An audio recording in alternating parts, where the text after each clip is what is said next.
Hi friends, welcome to Suma channel. ఈరోజైతే మనము కీర్ చేస్తున్నాం అనమాట.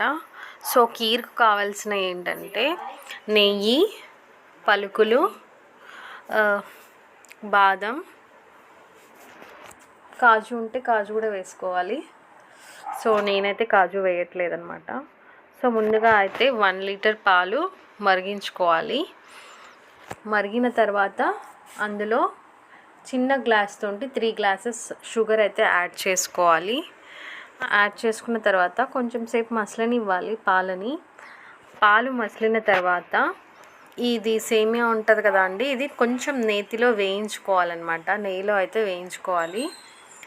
సో వేగిన తర్వాత మనం పాలలో వేసుకోవాలన్నమాట. అయితే బాదం, కాజు కూడా నెయ్యిలో వేయించుకోవాలి. వేయించుకొని పక్కన తీసి పెట్టేసుకోండి. పాలైతే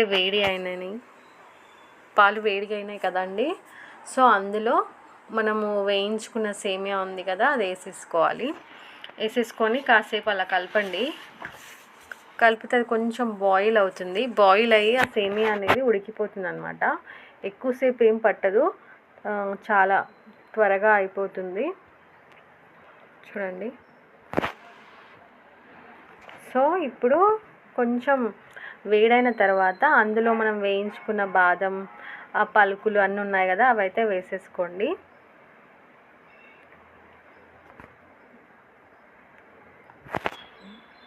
చూడండి, ఇలా మసలనివ్వాలి. అందులో ఇలాచీ దంచి వేసుకోండి, ఇలాచీ powder.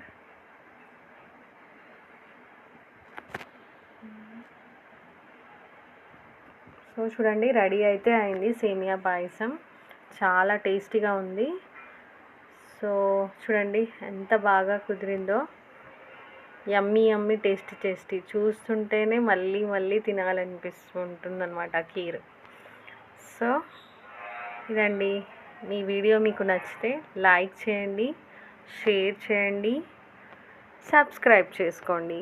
Thank you for watching. Yummy yummy tasty kheer.